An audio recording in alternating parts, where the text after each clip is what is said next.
Transmission room होगा और इन सबको चलाने के लिए पावर रूम होगा। ये इसकी जानकारी हमने पहले वीडियो में दिया था, इसका हमने पीपीटी भी आप लोगों को शेयर कर दिया। अभी आप एलटीटीसी के उस टेलीफोन एक्सचेंज में आए हैं जहाँ पे एलटीटीसी में जो लोग भी काम करते हैं, जो लोग भी रहते हैं, उनको यहीं से आपको टेलीफोन दिया गया है। क्योंकि ये यहाँ पे सिर्फ यहाँ पे लोगों को लिए दिया गया था, तो यहाँ 400-500 कनेक्शन से ज़्यादा ज़रूरत नहीं थी, ठीक है। तो यहीं पे सारी चीज़ें आपको मिल जाएगी, जैसा कि आप अभी हम खड़े हैं यहाँ के टेलीफोन एक्सचेंज पे। तो यहाँ पे आप इसी रूम के अंदर आप एक कमरा हमने स्विच रूम का बनाया हुआ है, एक कमरा हमने ट्रांसमिशन रूम का बनाया हुआ है, एक कमरा हमने एमडीएफ रूम का बनाया हुआ है, ठीक है। तो अभी मैं आपको एमडीएफ रूम से जैसे हमने शुरू किया था वहाँ से स्टार्ट करेंगे और सारा 1 बाय 1 तीनों रूम को हमको विजिट कराएंगे। तो सबसे पहले हम इधर आते हैं, हमारी लेफ्ट साइड में, इस साइड में आते हैं। ये हमारा एमडीएफ रूम है।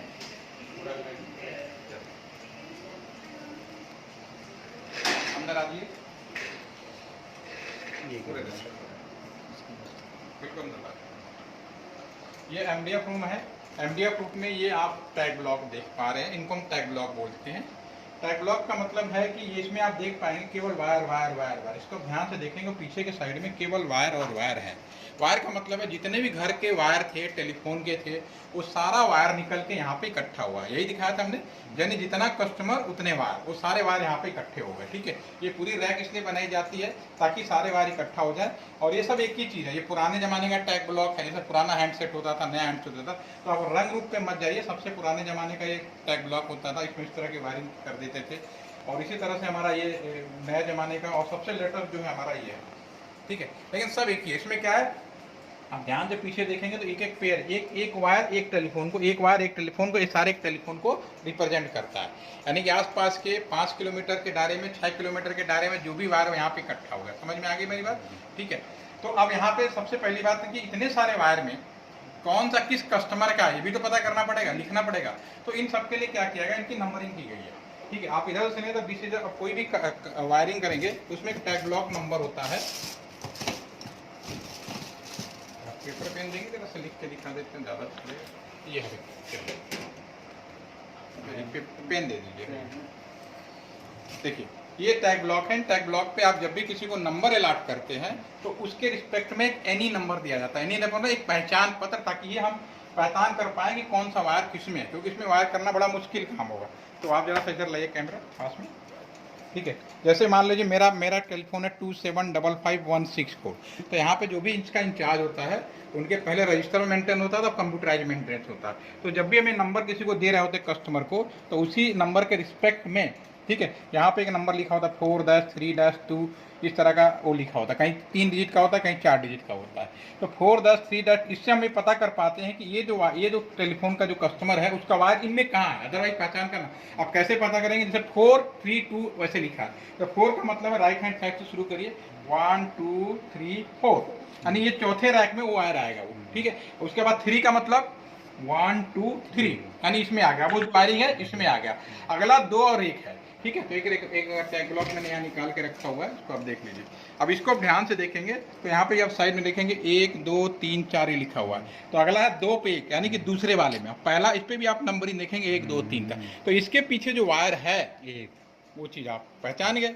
तो इसलिए किसी भी कस्टमर का वायर हम आराम से पहचानते हैं। एमडीएफ में क्या होता है, आसपास जितने भी वायर होते हैं टेलीफोन लैंडलाइन के अभी तक जो चल रहे हैं 150, उन सबकी वायरिंग यहाँ पे इकट्ठा होगी, ठीक है। अब पहले क्या होता था कि यहीं पे एक स्विच रूम भी होता था, सारा वायर निकल के आ जाएगा स्विच रूम में, तो वहाँ पहले इंसान बैठा करते थे।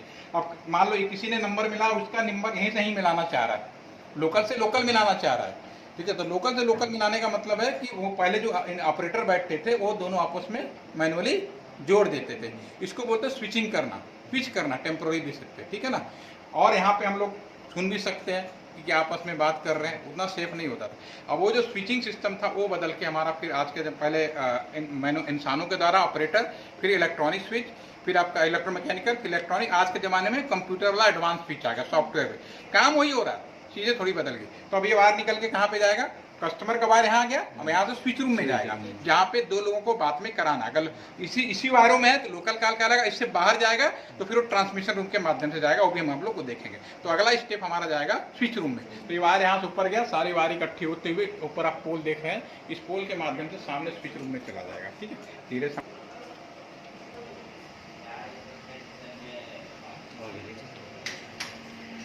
ये हमारा स्विच रूम में पीछे की तरफ आ जाइए तो ज़्यादा समझ में आएगा। स्विच रूम में जैसा कि मैंने आपको दिखाया था, स्विच रूम होता है, यहाँ पे जल्दी किसी को अलाउ नहीं किया जाता, क्योंकि अब चीज़ें खत्म हो रही है धीरे धीरे, तो ऑटोमेटिक नई चीज़ें हमारे पास में आ गई। आप सिक्योरिटी, तो हम लोग जब काम करते थे शुरू में याद है, इनिशियली जब हम लोग, तो nobody allow in the switch room, क्योंकि अब चूंकि चीज़ें से टेक्नोलॉजी बदल गई है, अब इनकी ज़रूरत नहीं है, ठीक है। इसकी जगह हम नए स्विच ला रहे हैं, IP स्विच। आप पीछे से इधर आएंगे, दिखाता हूँ, कोई एक रैक मैं खोल के दिखा देता हूँ।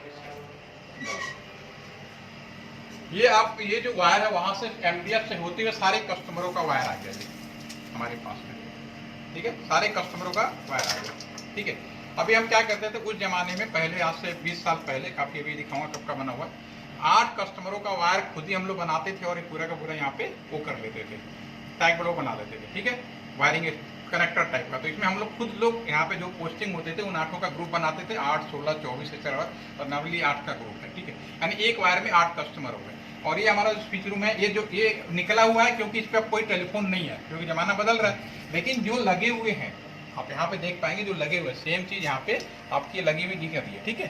तो ये हमारा इसमें लगा हुआ है स्विच रूम में। तो पहले इंसान जोड़ते थे, चूंकि इलेक्ट्रॉनिक स्विच हो गया तो ऑटोमेटिकली स्विच के माध्यम से जुड़ रहा है, हमें पता नहीं चला, लेकिन काम वही हो रहा, ठीक है। तो लोकल कस्टमर यहीं से हो गया, ठीक है। अगर यहाँ का कस्टमर नहीं है तो शहर के मेन हिस्से में भेजेगा, आपको याद आ रहा होगा, जब लोकल नहीं होता तो फिर शहर का मेन डीटैच में भेजना था। तो डीटैच में भेजने के लिए इन कस्टमरों का इकट्ठा वायरिंग यहाँ कर दी गई। ये हमारा PCM है, इनके कार्ड देखेंगे थोड़ा अलग से है, ठीक है, जैसे PCM है, नीचे भी पड़ा हुआ है। तो इन 8 वायरों का इकट्ठा करके यहाँ पे आ गया। एक कॉन्सेप्ट होता है मल्टीप्लेक्सर और मल्टीप्लेक्सिंग।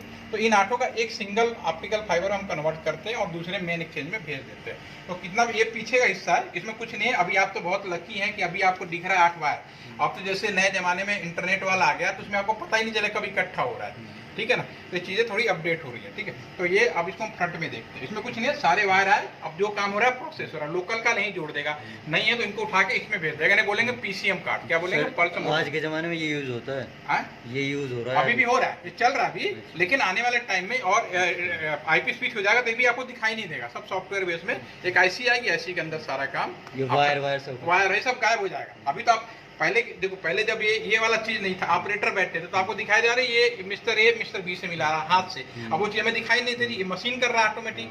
अब ये वायर वाला भी काम खत्म होने वाला है, क्योंकि अब घर में एक ही पेड़ तो सारे लोग हम लोग जुड़ जाते हैं, ठीक है। जब आप मोबाइल से हॉटस्पॉट बनाते हो ना, कहाँ दिखता है, लेकिन काम वैसे ही हो रहा है, ये नहीं कि काम कोई बदलाव हो जाएगा, ठीक है। अभी को हम फ्रंट से देखते हैं, पीछे देखने में आपको ऐसे दिखाई देगा। ये वाला दिखा दो, ये हमारा 99 6 सितंबर 99 का हुआ है। ये कितना पुराना हो गया, 21-22 साल पुराना लगा है, तो कितनी बड़ी चीज़ रही होगी, ठीक है। और ये कार्ड जो है, एक एक कार्ड में 8 कस्टमर हैं, समझ में आ गया। और ये वाला कौन सा कार्ड बता रहा था मैं आपको, जिसमें अगर इनमें कस्टमर नहीं ऊपर चला जाए इलेक्ट्रॉनिक्स में, और फिर इसका केबल निकल के कहाँ पे जाएगा, ट्रांसमिशन रूम में। ट्रांसमिशन रूम का रोल कब होगा, जब मेन एक्सचेंज में भेजना होगा। और ये कंप्यूटर में जो कुछ ऑपरेशन होता है, यहाँ पे इसका रिकॉर्डिंग होती है। ये सारे इनके कैसेट उस समय अभी भी हैं, अब तो चूंकि सब ने अपने पास खुद ही रख लिया, नया जमाना आ गया, तो इनकी कैसेट रिकॉर्ड होती थी, कौन कितने कॉल कर रहा है, सारी रखते जाते थे, रिकॉर्डिंग जो सारी बिल्कुल, ठीक है। और जब कोई क्राइम होता था तो कायदा FIR दर्ज होती थी तो बुलाते थे, तो फिर हमको डायरेक्ट लाइव उस पर भी रखते थे। तो ये आप कोई कहना, इसका टाइम पीरियड होता था 3 महीने, 6 महीने, साल भर, जैसा कॉल डिलीट हो जाती थी, फिर उसके बाद हम डिलीट कर सकते थे, ठीक है। लेकिन अभी तो डिलीट करते नहीं पड़ा रहता था, तो उतना कस्टमर नहीं होता था, इसलिए आप समय के साथ। अब रिकॉर्डिंग सर इसमें होती है, अभी भी है, ऐसा नहीं है, हर चीज़ का बिल्कुल अभी उसमें कर देते हैं, उसमें कर देते हैं, ठीक है। अब यहाँ से जो केबल निकलेगा उससे ये बोलेंगे PCM, ये सब वायर है, कॉपर वायर है आपके पास में। फिर ये कहाँ जाएगा, ट्रांसमिशन रूम में। ट्रांसमिशन रूम का काम होगा मेन एक्सचेंज भेजने के लिए। तो हमारा तीसरा रूम ट्रांसमिशन रूम है, जो फ्रंट में है, अब वहाँ पे दिखाते हैं। यहाँ कोई क्वेश्चन सर, इसकी लाइट आजी ले लीजिएगा, भी करा देगा। ये हमारा ट्रांसमिशन रूम है। अब यहाँ पे क्या है, ये जो वायर है, एक वायर है, ठीक है ना। हमारा PCM कॉन्सेप्ट यूज होता है, पल्स कोड मॉड्यूलेशन। वो 30 कस्टमरों का ग्रुप बनाता है, यानी इसमें 30 कस्टमरों का ग्रुप दिखाएगा। अगर 120 कस्टमर है तो ऐसे 4 PCM हमारे पास में आ जाएंगे। ये चूंकि जब सिस्टम लगता है तो पूरा का पूरा बड़ा सिस्टम ही लगाते हैं, तो सारा PCM यहाँ इकट्ठा हो गया। अब फिर इसका ये सिस्टम है, इसमें 2 चीजें होंगी, ये भी हम डिस्कस करेंगे। इसमें 2 चीजें होंगी, जितने इलेक्ट्रिकल वायर इनको आपके जमाने में क्या है, ऑप्टिकल फाइबर में बदलना है, ठीक। तो ये यहाँ पूरा का पूरा फाइबर में कन्वर्ट होगा। ये पूरा, ये देखिए, ये क्योंकि पुराना ये बता चुके हैं, इसकी जगह पे नया आ गया, क्योंकि इसमें भी देखो वायर दिख रहा था सारा। अब इससे भी लेटेस्ट बिल्कुल एडवांस सिस्टम हमारे बगल में लगा हुआ है, इसमें कहीं आपको वायर भी दिख नहीं रहा होगा, ठीक है। तो जैसे जैसे आते जाएंगे ना नई आसी वो चीज़ें छोटी होती चली जाएंगी। तो ये आपका जो फाइबर है ये यहाँ पे इकट्ठा हो गया पूरा का पूरा, ठीक है। ये वायर, एक वायर वहाँ से आया स्विच रूम से, अभी ये एक ही में सारा आ गया पूरा, ठीक है। अभी एक फाइबर में बदल गया। अभी ये फाइबर हमारा निकल के ये वायर इस साइड से नीचे नीचे ऊपर से आया ऊपर, ये वाला जो है ये पीछे, ये वाला इस टाइप का है। तो कस्टमर का वायर आया, अभी पूरा का पूरा फाइबर में कन्वर्ट हो गया। अब इतने सारे का एक छोटा सा फाइबर में कन्वर्ट होगा, एक ही फाइबर।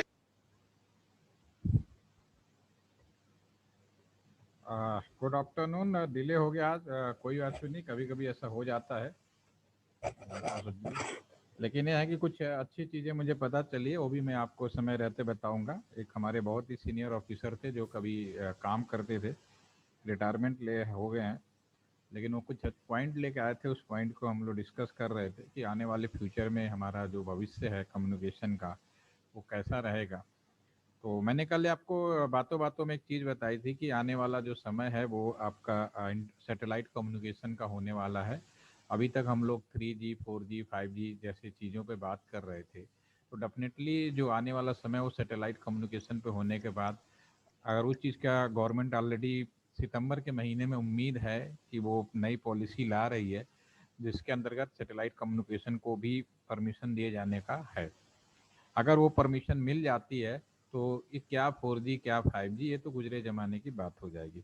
मैं कुछ पहले आगे बढ़ूँ, ये जो टेलीफोन एक्सचेंज का विजिट है इसका लिंक मैं आपको शेयर कर दूंगा। ये बेसिकली हमने जो कल डिस्कस किया था, ट्रेडिशनल टेलीफोन एक्सचेंज जो अभी तक हमारे पास अवेलेबल है लोगों के पास में, जो घर का लैंडलाइन है वो किस तरह से यहाँ पे आता है और क्या क्या स्विच रूम है, MDF है, उसके बारे में आप अपने जो लास्ट के 2 वीडियोज हैं उन्हें ज़रूर देखिए और समझिए। जब तक आप नेटवर्क को नहीं समझेंगे आगे नहीं बढ़ सकते। तो मैं अभी आगे बढ़ूँ, कुछ पहले आपसे कुछ पूछना है कि आप लोगों को कुछ पूछना हो तो first you ask then we can move, फिर हम आगे बढ़ते हैं। अब मैं ज़्यादा सेशन देर का नहीं लूँगा, लेकिन 15 मिनट में कुछ इस वीडियो के दौरान कुछ पॉइंट उठे थे उसके बारे में ज़रूर मैं डिस्कस करूँगा। आपकी तरफ से कुछ पूछना है? यस, हाँ अनुभूति बोलिए। Good afternoon, sir. No, sir, nothing I have to ask. हाँ, आवाज़ स्लो हो गई आपकी। Good afternoon, sir. Nothing I have to ask, sir. चलिए, कल हमने एक चीज़ आपके सामने किया था, आज हम उन्हीं पॉइंट जो बच गए थे उन पर डिस्कस कर लेते हैं। एक हमने पॉइंट लिखा था सर्वर और एक पॉइंट लिखा था राउटर, ठीक है। और इसके बाद हम लोग ये 2 पॉइंट तो हमने पहले जो हमने कुछ पॉइंट लिखे थे तो उसमें हमने कुछ पॉइंट पे पहुंच गए थे। आईटी और टेलीकॉम के बीच में डिफरेंस क्या है वो ऑलरेडी बहुत ही सिंपल भाषा में मैंने आपको बताया। The new version of telecommunication is known as IT services. क्या ये कह सकते हो कि आज के ज़माने में जो टेलीफोनिक सर्विस है वो बेसिकली डाटा कम्युनिकेशन है, यानी इंटरनेट बेस्ड हो गया। जैसे अब जियो है वो पूरी का पूरा डाटा कम्युनिकेशन के ऊपर काम करता है। BSNL क्या है, एक बहुत ही सिंपल सा बात बोलूँ कि अगर आपने कोई लैपटॉप खरीद के ले आए और घर पे ले आए और मान लीजिए कि आपने टीवी खोला, जैसे घर पे लाए 50,000 का आपने एक लैपटॉप खरीदा और घर पे लाए और रखा था, और जैसे टीवी खोला तो हमारे प्रधानमंत्री महोदय जी ने कहा कि मित्रों ये जो लैपटॉप खरीद के लाए, मान लो शुभम जी ने लैपटॉप लाया, तो ये जो शुभम जी लैपटॉप लाए हैं आज के बाद फ्री ऑफ कॉस्ट सारे बच्चों को दिया जाए। तो शुभम आपने हैंड राइज किया हुआ है, तो आपका रिएक्शन क्या होगा पहले ये बताइए। यस शुभम, कोई भी हो। Yes sir. हाँ, अगर एक लैपटॉप आप खरीद के लाते हो 50,000 रुपए का और घर पे जैसे बैठा और आपने टीवी ऑन किया तो आपने देखा कि हमारे देश के प्रधानमंत्री मोदी सर ये बोल रहे हैं कि भाई मित्रों ये जो शिवम जी ने लैपटॉप खरीद के लाए हैं ये फ्री ऑफ कॉस्ट दिया जाएगा, तो आपका क्या रिएक्शन होगा उस टाइम पे, क्योंकि आप लैपटॉप खरीद के ला चुके हैं। सर लगे बताइए सर अपना। लगेगा 2-3 दिन बाद लेना चाहिए हाँ, था। अब तो आप खरीद चुके हैं ना, जिनके पास है उनको नहीं मिलेगा, जो खरीद चुके हैं उनको नहीं मिलेगा। और उस केस में क्या करेंगे, आपका क्या रिएक्शन होगा। अब आप कुछ भी नहीं कर सकते क्योंकि लैपटॉप ऑलरेडी आप खरीद चुके हैं, यस सर। वो आपका लैपटॉप हो गया। और आपके लैपटॉप आपने मान लो 50,000 का खरीदा तो आपके लिए हमेशा वो लैपटॉप 50,000 रुपए का ही रहेगा, राइट। ठीक है, ठीक वैसे ये मैंने एग्जांपल इसलिए लिया कि BSNL ऑलरेडी जो है, जो गवर्नमेंट ऑफ इंडिया है ऑलरेडी अरबों रुपए का जमीन के अंदर copper wire, optical fibre wire, tower already जमीन के अंदर जगह जगह लोकेशन पे लगा चुके हैं। टेक्नोलॉजी बदल जाने से चीज़ों को उखाड़ के नहीं फेंका जा सकता। जैसे कि हाल में ही अभी लोकल लेवल पे, नेशनल लेवल की तो लाइनें, एक शहर से दूसरे शहर की जो लाइनें हैं ऑलरेडी हमने कल डिस्कस कर लिया, एनटीआर वीटीआर, वो सभी कंपनियों के लिए एक ही होता है। इंटरनेशनल लेवल पे भी सभी कंपनियों के लिए एक ही होता है। लेकिन लोकल लेवल पे आपको ध्यान होगा कि रिलायंस ने खूब सारे फाइबर डाले, टावर लगाए लोकल लेवल पे, ठीक है। अभी टेक्नोलॉजी एकदम से बदल जाए, अभी उसने कह दिया ठीक है नई चीज़ लगाई, नई चीज़ हर को अच्छी लगती है, लेकिन एकदम से टेक्नोलॉजी बदल जाए, 5G आने वाला है, या फिर मैं जैसे बोल रहा हूँ सैटेलाइट कम्युनिकेशन का मोबाइल फ़ोन सबके पास आने वाला है, तो क्या उन चीज़ों को खाड़ के फेंकेगा? वो बिल्कुल नहीं फेंकेगा, क्योंकि ऑलरेडी 3 लाख करोड़ के आसपास में उसके पास में लोन है। तो कोई भी कंपनी जो ऑलरेडी इतना बड़ा सेटअप कर लेती है, इतना आसानी से उसको फेंक नहीं सकती, ठीक है। तो उसकी जगह पे वो नई इम्प्लीमेंटेशन करेगा, मतलब उसी चीज़ों को जुगाड़ लगा के नई चीज़ों को चलाने की कोशिश करेगा, ये नहीं कि उखाड़ के। अब जैसे कोई 5G है, एमटीएनएल 5G ला रहा है, एमटीएनएल 4G नहीं लाएगा, वो 5G डायरेक्ट लाएगा, तो डेफिनेटली एमटीएनएल एकदम से पब्लिक के जहन में एकदम से वो ऊपर उठ जाएगा, सुपर, अब कहते हैं 1 नंबर पे आ जाएगा, ठीक है। तो वही चीज़ है कि ज़मीन में ऑलरेडी बीएसएनएल के पास करोड़ों अरबों रुपए की लाइनें बिछी हैं, नई लाइन एकदम से नहीं लगाने वाला है, पुरानी लाइन को अपडेट करेगा। वैसे ही जब रिलायंस का भी 5G आएगा, भले कुछ ना भी हल्ला मचा रहा हो, वो पुरानी जो चीज़ें हैं उसी को थोड़ा सा वो अपडेट करेगा, राइट, ठीक है ना। तो अभी हम इसमें एक बात करना चाहते हैं, कि मैंने स्क्रीन पे एक चीज़ लिखा, सर्वर और राउटर। तो सबसे पहले आप लोग बताइए सर्वर क्या होता है? सर्वर का नाम सुना है, सर्वर किसको कहते हैं? कोई एक अनम्यूट करे, कौन करेगा? Tarun, Tarun are you there? Yes, unmute करिए। चलिए आप लोग चैट के माध्यम से बताइए सर्वर क्या होता है। सर्वर आप क्या अपने लैपटॉप को सर्वर के कह सकते हैं, बना सकते हैं अपने लैपटॉप को सर्वर?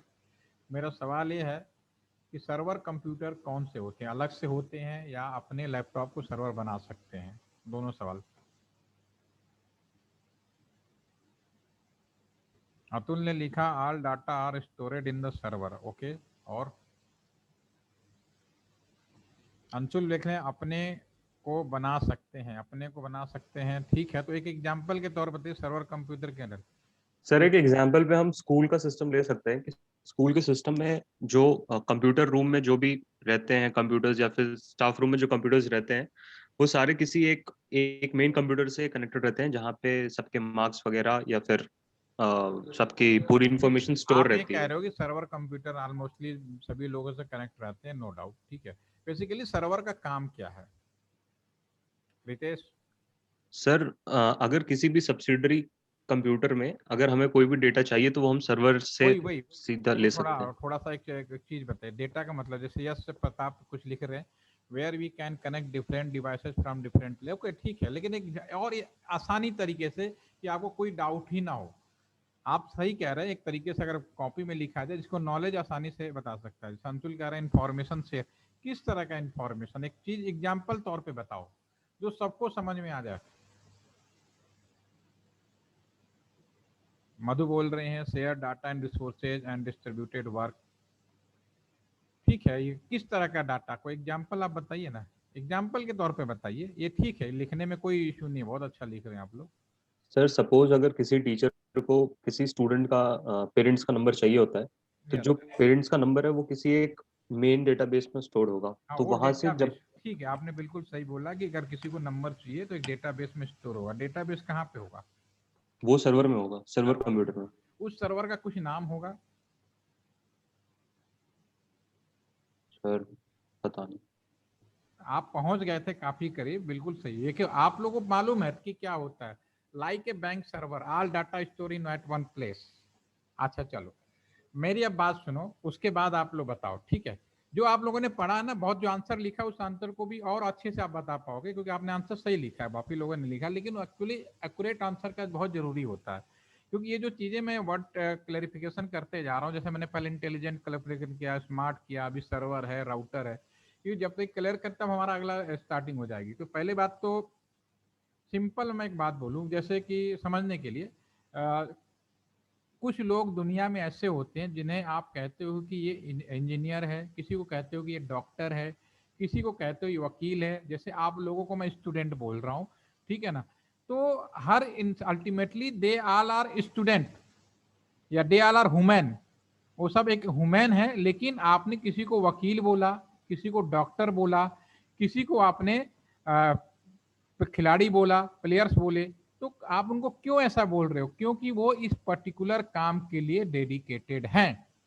अगेन रिपीट, इंसान को किसी पर्टिकुलर काम के लिए आप डेडिकेटेड कर दोगे तो वह इंसान उस चीज का काम करने वाले के नाम से वो जाना जाता है। जैसे क्रिकेटर है, सचिन तेंदुलकर इज क्रिकेटर, ठीक है। आप हमारे प्रधानमंत्री जी को बोलेगा पॉलिटिशियन है, ठीक है। आप स्टूडेंट हैं क्योंकि आप स्टूडेंट वाला काम कर रहे हो। अब अनुज ने लिखा है कि run application server provider, technically answer मुझे नहीं चाहिए, ये सब गूगल बाबा में है, किताबों में है, और आप परीक्षाओं में लिखिए, नो डाउट। मैं यहाँ पे आपको as a point of industry, as a practical aspect में बात कर रहा हूँ।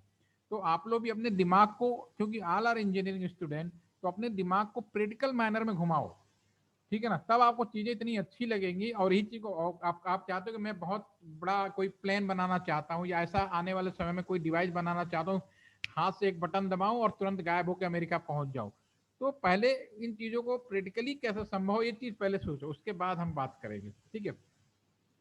तो सर्वर कंप्यूटर क्या होगा? बहुत ही सिंपल भाषा में, हमारा कोई भी कंप्यूटर अगर मैं उसे एक पर्टिकुलर काम के लिए डेडिकेटेड कर दूं, again repeat, any computer we dedicated for a particular work, वह उस चीज का सर्वर कहलाएगा।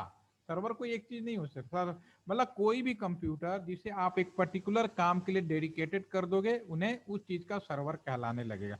जैसे कि आप सबने कहा कि सर्वर में स्टोर होता है, भाई सर्वर अब हजारों तरीके हो। जैसे एक सिंपल एग्जांपल बताऊं, मान लो आप कॉलेज में आ रहे हो, तो मैंने एक गेट पे एक कंप्यूटर लगाया और उस कंप्यूटर के अंदर कुछ सॉफ्टवेयर की मदद से उस कंप्यूटर को इस काम के लिए डेडिकेटेड कर दूं कि जो भी लोग एंट्री करें उनकी अटेंडेंस ले, तो मैं बोलूंगा ये अटेंडेंस सर्वर हो गया, ये मेरा जो कंप्यूटर है इसका काम अटेंडेंस सर्वर का हो गया, ठीक है ना। ऐसे ही दुनिया में करोड़ों काम संभव है जो एक कंप्यूटर को डेडिकेटेड कर सकते हो। जैसे कि वो बैंक वाले में भी कई तरह के सर्वर पॉसिबल है। एक होता है यूजर सर्वर। यूजर सर्वर में क्या होगा, उसमें जो नॉर्मल यूजर्स होते हैं, कस्टमर होते हैं, वो अपना अकाउंट खोल के चेक कर सकते हैं। उसमें नहीं होगा सारा होगा, 100% नहीं हो सकता।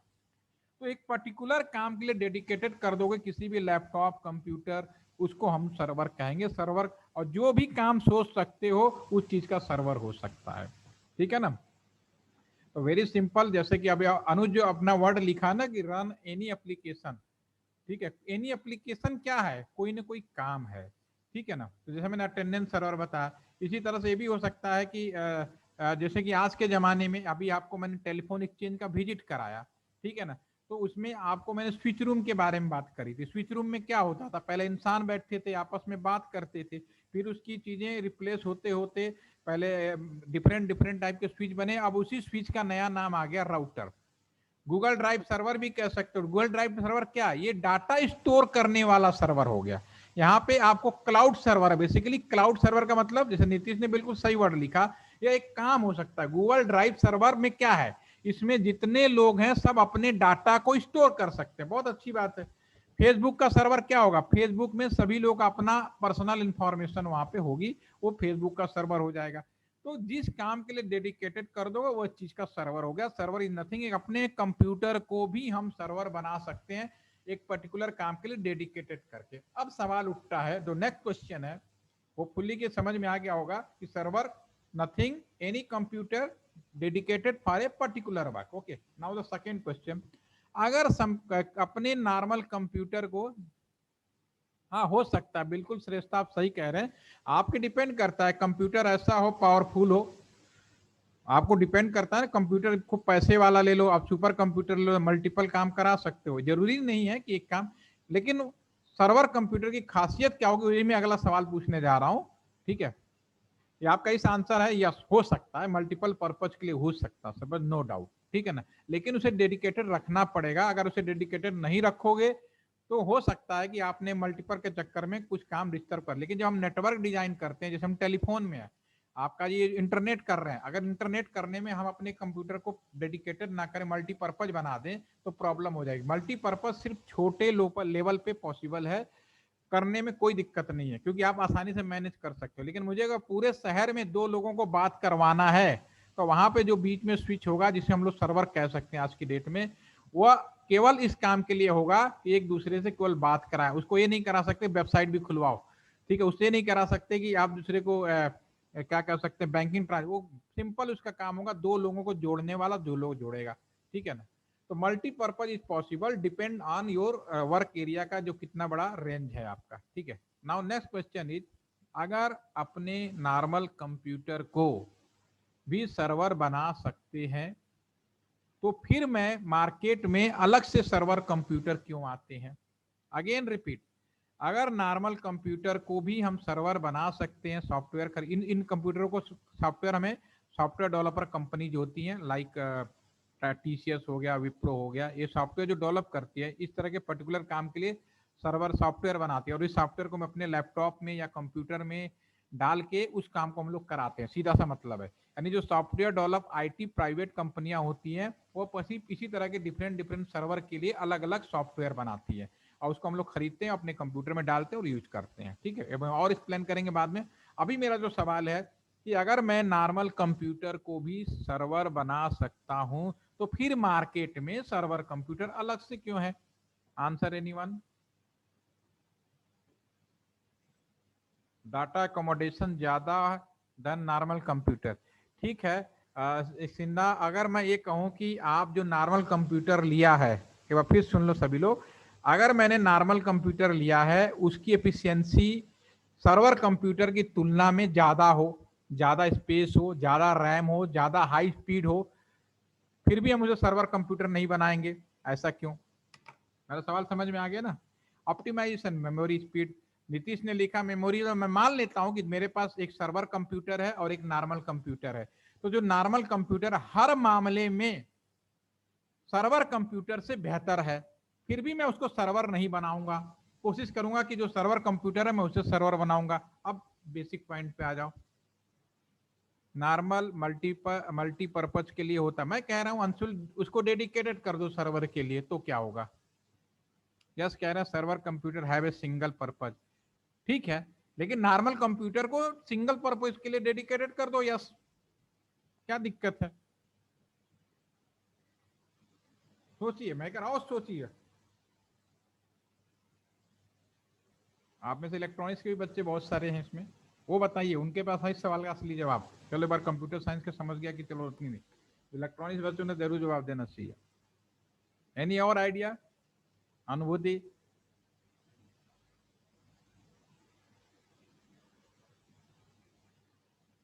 Ankita, no, confusion?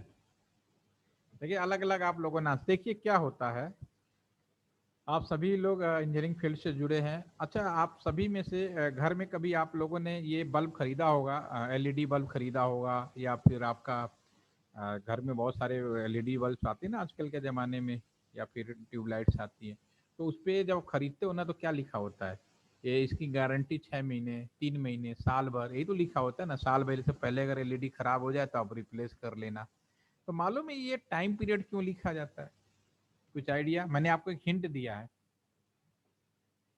घर में बहुत सिंपल सी बात है, आप सभी को मालूम होगा कि आप सब अगर LED खरीदने जाते हैं मार्केट में, तो आपके LED बल्ब पे जो आप कंपनी का ले लें, फिलिप्स का ले लें या सिस्का के ले लें, तो उस पर लिखा जाता है कि ये 6 महीने की वारंटी है, साल भर की वारंटी है। तो कभी आपने सोचा ऐसा क्यों लिखा होता है? उस टाइम तक एफिशिएंट होता है ताकि हम उस टाइम तक रिप्लेस कर सकें। अंशुल का आंसर कभी बहुत इंटरेस्टिंग होता है, मतलब उससे पहले इसको खराब कर लो ना, होता है ना ऐसा, अगर खराब कर लेते हैं उससे पहले, कुछ ऐसा करें खराब हो जाए। कारण बताइए, उसका बेसिक कारण बताइए।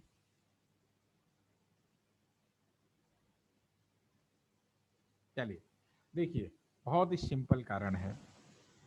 दुनिया में कोई भी चीज हो, हम हैं और आप हैं, हम पैदा हुए, हमारी डेट निश्चित है, ऐसा नहीं हो सकता कि हम डेट हमारी नहीं, पक्का। दुनिया में हर चीज का कहीं ना कहीं लाइफ स्पैन होता है, उसी तरह आज की डेट में जितने भी डिवाइसेस बन रही हैं अब तक इस करंट सिचुएशन में सारी इलेक्ट्रॉनिक डिवाइसेज हैं, सारे आईसी हैं, सेमीकंडक्टर बेस हैं। कोई भी इलेक्ट्रॉनिक डिवाइस, कोई भी सेमीकंडक्टर बेस, अगर मैं उसे लगातार यूज कर लूँ, जैसे आपके घर में लैपटॉप है, सेमीकंडक्टर का बना हुआ है, बहुत सारे चीजें आईसी है, अगर मैं अपने लैपटॉप का पावर सप्लाई ऑन कर दूं और 24 घंटे ऑन करके रखूं, एक पल के लिए भी बंद ना करूं, मैक्सिमम जो आइडियल टाइम है ना 90 डेज, 90 डेज के बाद उस आईसी की, उस इलेक्ट्रॉनिक डिवाइस की लाइफ पीरियड एक्सपायर हो जाएगी।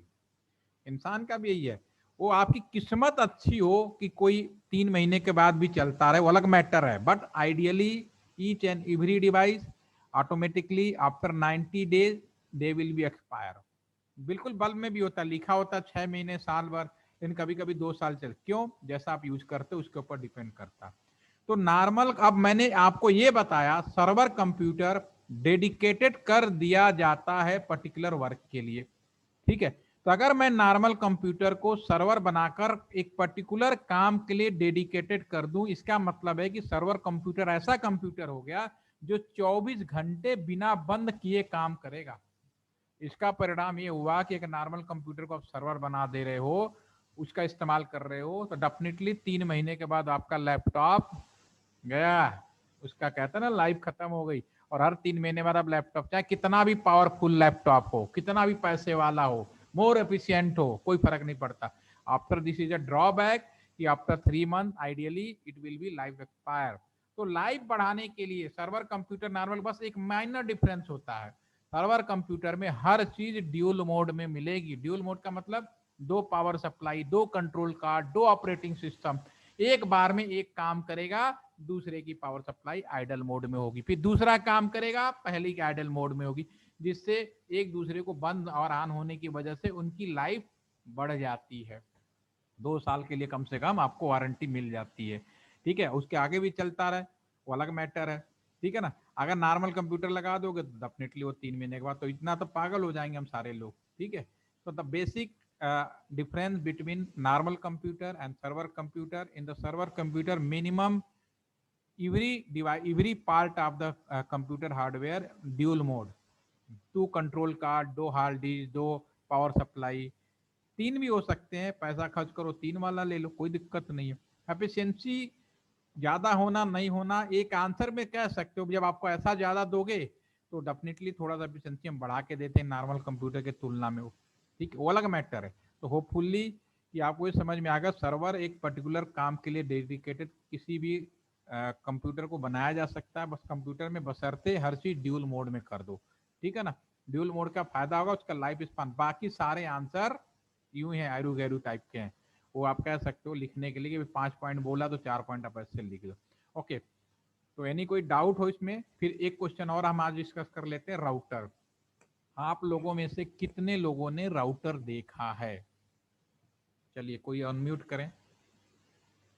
अतुल ने कहा हमने राउटर देखा है, सौम्या ने बोला राउटर देखा है, ऑलमोस्ट सभी लोगों ने राउटर देखा है, वाह मजा आ गया भाई सुन के। श्रेष्ठा भी आलो, प्रकृति यस। चलिए भाई द नेक्स्ट क्वेश्चन अगेन, इस क्वेश्चन का मैं थोड़ा स्वरूप बदल लेता हूं। चलिए कहाँ पे देखा है ये भी लिख दीजिए आप लोग, कहाँ पे देखा है? अंशुल ने कहा घर में देखा है, वेरी नाइस भाई, लिखोगे अच्छा लगेगा, एक दूसरे लोग कहाँ कहाँ राउटर देख रहे हैं। केवल अंशुल, बाकी ने कहा हमने देखा है, वाईफाई घर में लगा है, एट होम, एट होम, क्या बात है। चलो अच्छा लगा आप सभी आंसर दे रहे हो, तभी तो वाईफाई राउटर श्रेष्ठा ने लिखा है। चलिए अच्छा मैं एक चीज बोलता हूँ, अगर जो वास्तव में राउटर आप खरीदने जाओगे ना मार्केट में, उसकी कीमत, उसका जो प्राइस रेट है कम से कम 5 लाख रुपए का है। Again repeat, if you go in the market, if you want to purchase original router, the cost of original router at least minimum 5 lakh rupees. अब आप ये बताओ जो घर में देखा है, ठीक है, वाईफाई राउटर जो लिखा है 5 लाख का तो नहीं है भाई, यहाँ तक मैं समझ सकता हूँ। तो फिर आप लोगों ने कौन सा राउटर देखा है? श्रेष्ठा प्लीज अनम्यूट। Yes, sir. तो आपने लिखा वाईफाई राउटर देखा है, तो अब मैं आपको एक चीज बताऊं। Yes, sir. अच्छा आप ये बताओ, टाइगर बिस्किट खाते हो या जानते हो? टाइगर बिस्किट का नाम सुना है? Yes, sir. खाया भी है। आया भी है। तो जो टाइगर वर्ड है, आप बिस्किट खा रहे हो या टाइगर खा रहे हो? Sir, biscuit of course. तो टाइगर क्या है? Sir, वो बस नेम है। नेम है, ब्रांड नेम है या फीलिंग है, दैट इज द, Yes, यही sir. बात है ना। उसी तरह से राउटर जो है उसका सेकेंड नाम है मिनी सुपर कंप्यूटर। पहली चीज ये keep in your all mind, router another name of the router is the mini super computer.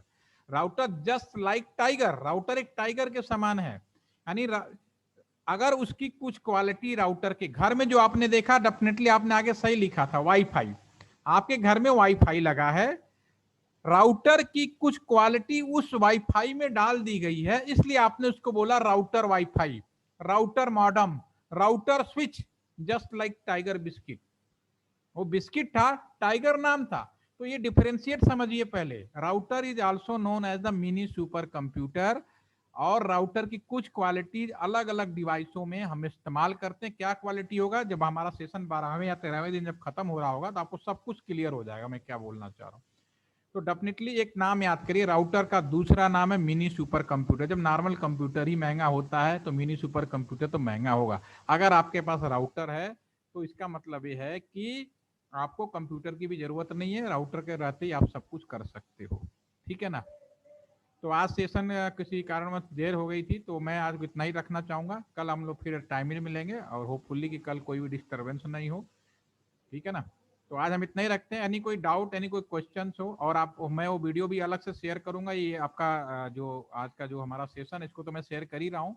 Exchange visit का एक और शेयर करिए। कल हम लोग जो टेलीकम्युनिकेशन नंबर्स हैं, जो ट्रेडिशनल टेलीफोन नंबर्स हैं और आईपी एड्रेस है, ये कैसे माइग्रेशन हुआ, और जो राउटर्स का मैंने जो पॉइंट उठाया है, इसको मैं और क्लैरिफिकेशन कल करने वाला हूँ। कल जरूर अटेंड करिएगा सभी लोग, क्योंकि जब तक शुरू का 3 या 4 सेशन इतने ज़्यादा इंपॉर्टेंट है, बाकी तो आप अपने आप समझ जाएंगे कि मुझे कितना अटेंड करना है। ठीक है।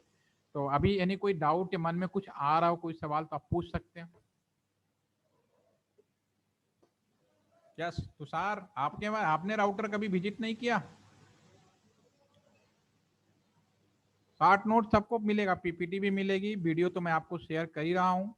ठीक है ना। ठीक है अंशुल, पीपीटी मिलेगी और वीडियो का शार्ट नोट, जो पीपीटी हम आपको देने वाले हैं, वीडियो तो आपके सामने ही चाह रहा है। और इन सेकेंडली कुछ हम जॉब ऐड बनाए हैं, वो भी हम आपको देंगे। ओके, उसकी चिंता मत करो, पहले वो तैयार कर लो। और जो लोग आज लेट मतलब एडिशनल जो ज्वाइन किए हैं, वो थोड़ा सा डिटेल मेरे को व्हाट्सएप में कर देंगे, उनको ग्रुप में ऐड कर देंगे। ठीक है ना। ओके सिमरन, एनी क्वेश्चन?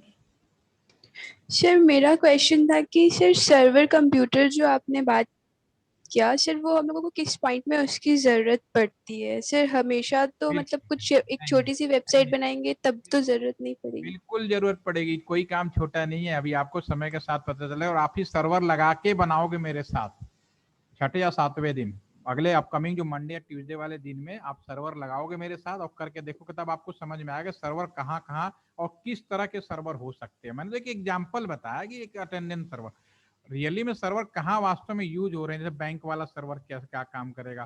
ठीक है। इसी तरह आप जो वेबसाइट बनाओगे, तो वेबसाइट भी हवा में नहीं रहेगा, वो किसी न किसी डेडिकेटेड वेब सर्वर पे रहेगा। वेबसाइट जिसपे केवल वेबसाइटें बनाई गई हैं। ठीक है ना। तो सर्वर कहाँ कहाँ होगा हम बना के आपको बताएंगे। अभी आपको एक वीडियो और शेयर करने वाला हूँ जिसमें आपको सारा का सारा चीज क्लियर होगा कि सर्वर के क्या क्या काम आएंगे। ठीक है। तो उसके रिलैक्स, क्वेश्चन आपका अच्छा है, इसको कीप इन द माइंड। और जिस दिन आपको समझ में आ जाए उस दिन आप जरूर एक्सप्लेन करिएगा। ठीक है ना। एडिशनल और कोई क्वेश्चन हो? ठीक है, हम लोग फिर मिलते हैं कल, आपका वही time 12:15 at 12:15 to 12:30। Okay, thank you. Sir ये यस यस, अ, क्या बोले सर ये जो आपने हम्म। सर ये जो आपने वीडियो दिखाया, इसमें आपने दिखाया कि जो टेलीफोन एक्सचेंज में हम लोग जाते हैं, तो उसमें सर वो जो जैसे कनेक्शन किसको किसको कौन सा नंबर मिलता है, तो वो टेलीफोन बॉक्स पे लिखा रहता है 4123 जैसे आपने बताया था। तो सर इसमें जैसे मान लीजिए कोई कैसे खराब हो जाता है, तो फिर इसमें सर कैसे पता चलता है? देखिए जी सर, पहले यहाँ इसी पर। हाँ मैं समझ गया, मैं आपकी बात समझ गया, बिल्कुल समझ गया। आपने कहा कि भाई ये टेलीफोन नंबर से ये जो वायर्स हमारे जो ये टेलीफोन इससे हाँ हमने हाँ, ये उस वायर पे हम पहुंच गए, जैसे हम यहाँ चले गए तो ये हम वहाँ पे पहुंच गए वायर पे।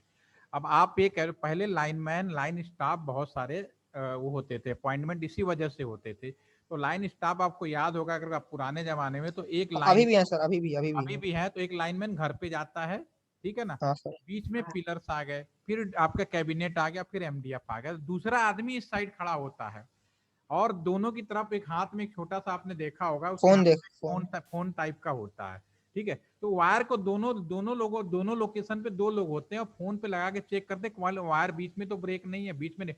अगर किसी बात ब्रेक होता है तो मान लो आपके घर के बाहर जो डीपी है ना 5 लोगों का वायर है, तो हो सकता है घर के बाहर 5 को फोन थोड़ी मिला हुआ, 3 को मिला होगा, 2 वायर खाली होंगे, तो बाकी जो दो खराब होते हैं तो पेयर को बदल देते हैं, टेलीफोन का वायर जो होता है चेंज करके दूसरे को दे सकते हैं।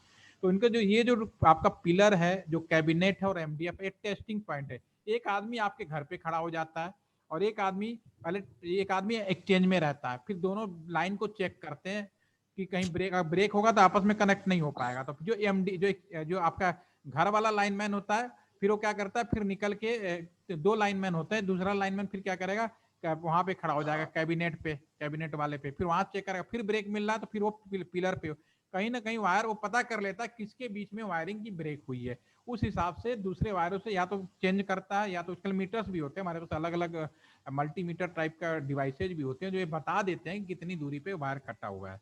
तो अब आपका जो सवाल था उसको एक बार रिपीट करें, फिर मैं उसका एक्सप्लेनेशन देता हूँ। सर जैसे वही मैं पूछ सर मैंने जैसे वही पूछा था कि जैसे मान लीजिए सर, जैसे वायर कहीं कट जाता है, टूट जाता है, या जब फोन नहीं लगता है, तो सर जैसे लाइन मैन आते हैं, तो सर जैसे आपने कहा कि पेयर ट्विस्ट मतलब कर देते हैं कि हाँ दूसरे पेयर में डाल देते हैं। चेक करते हैं, पेयर चेक करते हैं, अगर पेयर में अगर आपका मान लो एक डीपी है, सबसे पहले वो डीपी पे चले जाते हैं, डीपी हाँ, मतलब डीपी में घर सर। के पास लगा होता है, उस हाँ घर में हाँ। मान लो उसका पड़ोसी में भी है तो तुरंत पड़ोसी वाला चेक कर लेते हैं, अगर पड़ोसी का फोन काम कर रहा है वो पूरा पेयर चेक करते हैं, ठीक है ना। तो वो तुरंत समझ जाते हैं कि केवल एक आदमी का खराब है, अगर पूरा खराब है तो फिर वो पिलर पे पहुंच जाते हैं कि बीच में कहीं केबल तो नहीं कट गई, ठीक है, फिर पिलर पे भी चेक कर लेते हैं। तो वो इस तरह से मतलब अपने सेंस से लाइनमैन चेक करता है कि कहाँ केबल कटा है, एक आदमी कटा है या पूरे ग्रुप का कटा है, पूरे ग्रुप का कटा है तो पता चल जाता है, क्योंकि आजकल सड़कें बनती है ना, पूरा काट देते हैं केबल वो बीच में, ठीक है। तो ठीक है ये मेहनत एक्सरसाइज का काम है, इसीलिए लैंडलाइन में आपका फोन ठीक होने में टाइम लगता था कि पहले ट्रेस करो फिर करो, ठीक है। Any more question? ठीक है, दिमाग में रखिए, इस तरह सवाल रखिए, आप ही के लिए बहुत अच्छा है, ठीक है। सर बोलो बोलो, बिल्कुल बोलो, बिल्कुल। सर वो लास्ट क्लास से सर डाउट है मेरा सर, वो जो आप इंडिया पाकिस्तान का वो पाथ के बारे में बताया था दो उससे पे रिलेटेड। यानी कि दूसरे वाले में पहला, इस पे भी आप एक नंबरिंग मिनट, देखेंगे, 1 2। 1 मिनट। हाँ, आप बोलो बाबा, ये चलो, यस। इंडिया और यस सर, वो पाकिस्तान सर आपने बताया था कि मुंबई मुंबई हेलो। हाँ बोलो बोलो, हेलो। यस सर, आपने बताया था मुंबई इंटरनेशनल गेटवे है, तो हाँ सर जब कोई कॉल करता है तो मुंबई से चेन्नई फिर सिंगापुर जापान से पूरा घूमते हुए वापस आता है सर, तो वो हाँ। वापस मुंबई आता है या फिर नहीं से नहीं नहीं नहीं डायरेक्ट नहीं नहीं नहीं नहीं नहीं दुबई नहीं, के थ्रू निकल जाता है। दुबई में जाएगा, अफगानिस्तान में एंट्री होगा, कहीं ना कहीं एंट्री तो होगी। अरे ये यस आपको सर, हाँ तो हाँ। दुबई और लंदन लंदन और दुबई के बीच में सर वापस मुंबई आता है, या सर वहाँ लंदन से डायरेक्ट दुबई की तरफ चला जाता है? वापस रिटर्न बैक, जो इस पाथ से जाएगा उसी पाथ से आएगा, तो सर इसीलिए। मतलब वापस मुंबई आता है? हाँ, मुंबई से रास्ता वही तो कह रहा है, दोनों बत्ती जगह बंद कर दो ना। पूरा घूम के आएगा फिर बात करेगा। नाउ एनी कोई कंफ्यूजन, समझ में आ गई आपको बात? हेलो, आपका वो कट गया नेट। Yes sir. आपको बात समझ में आ गई ना, पाथ वही रहेगा ना जिस रास्ते, भाई ट्रांस रिसीव का पाथ एक ही होगा, जिधर से जाएगा उधर से वापस आएगा, ये नहीं कि बदल जाएगा दूसरा, ठीक है। सर तो डायरेक्ट डायरेक्ट मुंबई से दुबई और अफगानिस्तान होते हुए पाकिस्तान क्यों है नहीं वो जाता है? भी है, वो भी है, वो भी है, वो भी है भाई, इसीलिए तो दो दो अलग अलग कंट्री के लोग आपस में मीटिंग करते हैं, आपस में देश में एक दूसरे से बीच में समझौता करते हैं कि हम आपको अपना पास देंगे, वो अपना पास देंगे। आपको याद है ना कि अभी हवाई हवाई के लिए सेम जो चीज़ टेलीफोन के लिए सेम चीज़ आपका हवाई जहाज में भी है। तो आपको याद होगा ना जब मोदी साहब को जाना था एक मीटिंग पे, तो पाकिस्तान ने कहा मैं अपना हवाई यात्रा नहीं दूंगा, लेकिन तो इसका नहीं तो घूम के गए थे, तो रोकने से रोकना ही जाएगा ये।